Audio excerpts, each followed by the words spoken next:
nous allons voir l'impératif. Alors, il faut savoir que l'impératif est un mode. On peut avoir l'impératif présent ou l'impératif passé. Mais l'impératif passé est un mode qu'on utilise rarement, donc je n'en parlerai pas pendant cette vidéo. Alors, l'impératif présent est un temps simple qui fait partie des modes impératifs. Il sert à exprimer une interdiction, un ordre, un conseil, une obligation, une recommandation, et ainsi de suite, etc. En ce qui concerne la conjugaison de l'impératif présent, alors il faut savoir qu'on va conjuguer l'impératif qu'avec seulement l'équivalent de 3 personnes. Le tu, le nous et le vous. Et la particularité de l'impératif, c'est qu'on n'emplace pas les pronoms devant le verbe. Il n'y a pas de pronom devant le verbe. Par exemple, parle doucement, parlez doucement, parlons doucement. Alors, comme vous voyez, j'ai pas dit tu parles doucement. J'ai dit parlez doucement ou parle doucement. Alors, pour les verbes du premier groupe, c'est une première différence avec les verbes en ER. Voilà donc l'impératif avec les verbes en ER.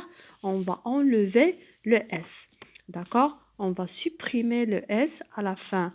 Mais attention, vous avez, je parle toujours des verbes du premier groupe. Lorsque vous avez les pronoms en Y, on ajoute le S. Alors, comme vous voyez dans l'exemple, parle sans S et dans le présent, on ajoute S. Mais dans l'impératif, non, on ne fait pas le S. Alors, avec les verbes du premier groupe, on enlève le S avec tu.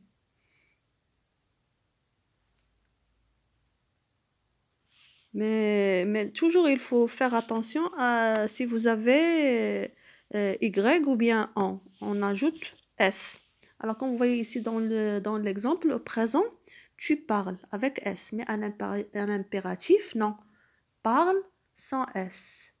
Dans les verbes du deuxième groupe, on dit comme le verbe rougir, rougit, rougissant, rougissez. Alors, il reste tel qu'il est. Dans les verbes du troisième groupe, je prends le verbe aller, va, allant, aller. Pour les verbes pronominaux, j'ai le verbe se coucher. On ne dit pas me couche, on dit couche-toi. Couchons-nous, couchez-vous. Pour l'utilisation de l'impératif, on emploie l'impératif pour donner un ordre. Par exemple, sors immédiatement. Ou pour offrir un conseil.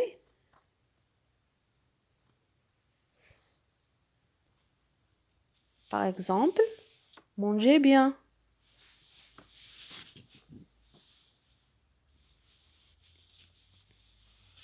Ou pour exprimer une interdiction, comme vous voyez ici dans l'exemple,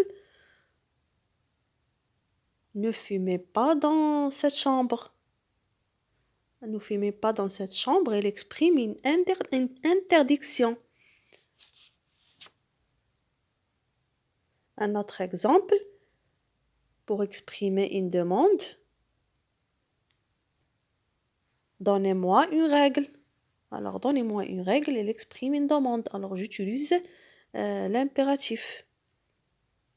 Autre exemple pour exprimer un désir.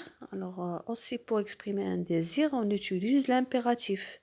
Par exemple, restez avec moi. Alors, restez avec moi, on a utilisé le verbe rester à l'impératif. Aussi, pour exprimer une recommandation, on utilise aussi l'impératif. Par exemple, lisez ce livre. Merci.